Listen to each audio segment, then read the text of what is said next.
Okay, Netflix, I see you. I see you well. Random black guy. What up, everybody? Alfie here, aka Random Black Guy, aka Chocolate Face No Makeup, here with a review for the film Time to Hunt.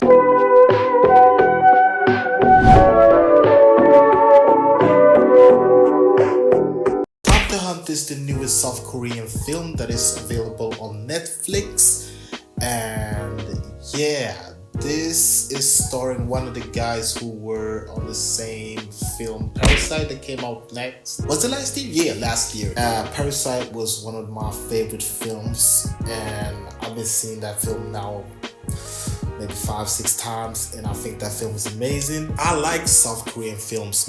One of my favorite film ever is a little film called I Saw the Devil. Please check that film out. That is, yeah, probably top 10 my favorite film of all time. I think that film is just amazing. Everything from the psychological aspect to the horror aspect, everything about that film is just awesome. Yeah, so I am a big fan of the South Korean films. Also, Train to Busan is also a really good film. Okja is also pretty solid. The Host, really good. I've seen a couple of South Korean films. I'm not saying I'm the expert when it comes to those films, but I appreciate those films because they are different. So I was excited for this film just because this film was from South Korea and it was available on Netflix. So I did not see the trailer. The only thing I saw was the cast list on IMDb, and I saw the guy who was starring in Parasite. Let me just say it like this. I'm not even going to try to say their names because Korean names are just so hard to pronounce. So I'm going to say it like this. This film is starring by this person, and this film is starring this guy, that guy, this guy, and this guy. And the plot of the film is that in the near future, a group of young people commit a crime to survive. After committing the crime, somebody is starting to hunt them one by one. So yeah, that is the plot of the film. And yeah, let me just go straight to the chase. Good. The first good thing about this film is the plot. I think the plot overall is really interesting and somewhat original, especially because, yeah, the film's twist is just insane, guys. It will really blow your freaking mind. The first half of the film is a crime story about 4 friends plotting this robbery, while the second act,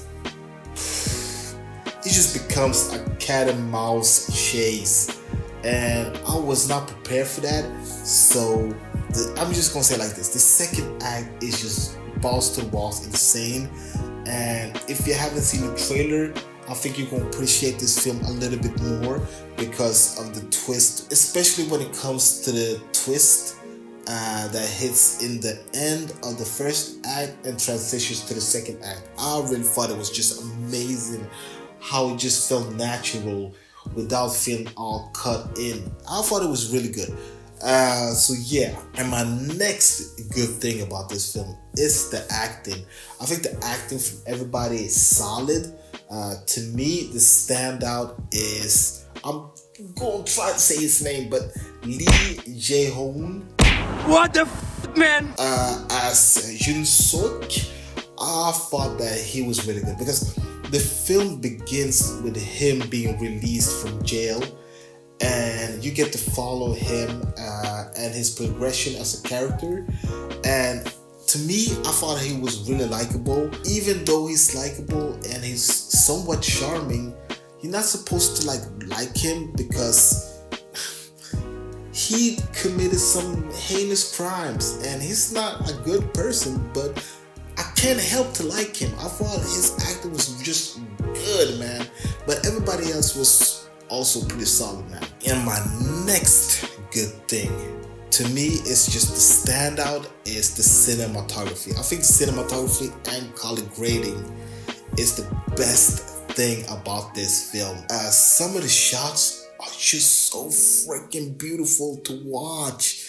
Oh, I just wanted to freeze frame every scene just so I can analyze and understand. Just go on the nitty gritty so I can find the color palettes, the way they shot the angles, and what the camera they used. I thought it was just amazing to watch it, especially on the 4K TV. It was really awesome to just watch the cinematography. Wow. I'm telling you like this, guys. You guys really need to see this film in the most vivid TV because it really is a please for the eyes. And golly, I can't tell like this. The color grading in here is just very, very nice. It feels like a David Fincher apprentice doing a better job than David Fincher. To be honest, I think David Fincher is a master when it comes to the color grading, but I thought that the director did a good job by taking David Fincher and also Denis Villeneuve and taking those color grading and make it as his own. It was just amazing, man. I liked it a lot. And my last good thing about this film is the direction. I think the direction in here is really good. Every shot takes its time while it lingers through the people we get to know in this film and the assassin. Oh my god, like some of the shots were just really slow. It took its time. Some people would be like, come on, it's just too slow. But to me, I liked it. It takes its time and really wants us to look everywhere. This atmosphere, this space we are in.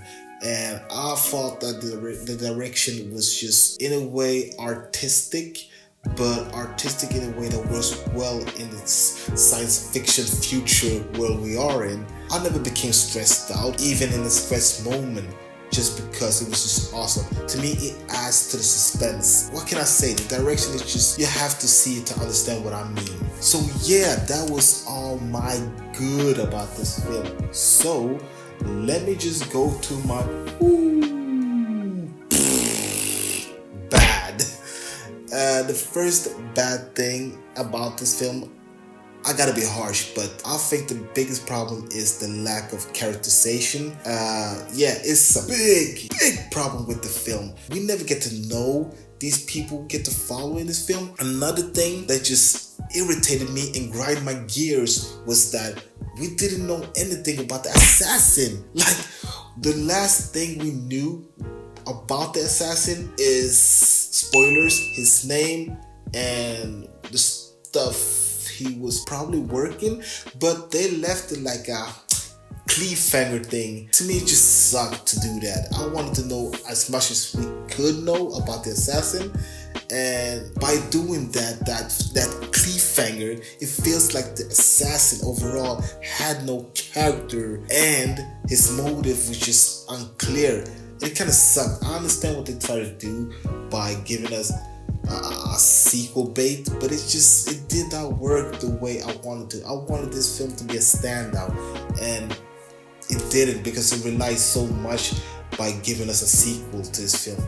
And it kind of sucked, man. And my next bad thing is the writing, man. The writing here, it frustrated me, because some of the lines the characters are saying is just plain stupid. It seems like the adrenaline became the main priority instead of, giving us some quality writing. And I think that by disregarding our desire for a slow, calm moments where we can get to know these people and character build up, it became more that they were saying stupid stuff, and I just don't understand why. Why did you have to do that? I wanted the drama they gave us in the first 10 minutes. It was really, really good, but it just went downhill. And my last bad thing is that the running time is a bit too long. They could at least cut 20 to 25 minutes just to make the pacing a little bit better and a little bit more exciting. But to me, it just felt like by doing what they did, because this film is a little bit more than 2 hours, so the pacing is just a bit dragging. Yeah, that was all my bad about this film. So let me go through my and I don't have anything ugly to say about this film. I enjoy this film, even though this film has flaws, a lot of flaws. I enjoy this film. The good thing about this film is that this film is available on Netflix, so you can see it whenever you want to see it, and Netflix keep on giving us really good stuff right now. So my rating of Time to Hunt, I give Time to Hunt 2.6 out of 5. I like this film, even though I think this film has a lot of flaws and a lot of issues, like the pacing and like what else? Stuff like character build-ups and writing and the running time. I think that this film overall is a solid film, and damn man, the direction is just beautiful. The acting is good, and the cinematography is just marvelous to see. So that's why I give it this rating 2.6, because some people would call this film a little bit long-winded. I understand that. Just be in the right mood and take your time, and you're probably going to appreciate this film a little bit more. So yeah, 2.6 out of 5. Anyways guys, what do you think about Time to Hunt? Did you like it? Did you not like it? Write your comments down below and let me know. And don't forget to like, comment, and subscribe. And don't forget to click on the notification bell, so every time I upload a new video, you will be the first to see it. My name is Alfie, aka Random Black Guy, aka Chocolate Face No Makeup, and that was my review for the film Time to Hunt. Until next time guys, I'm gonna give you out there. Peace. Random Black Guy.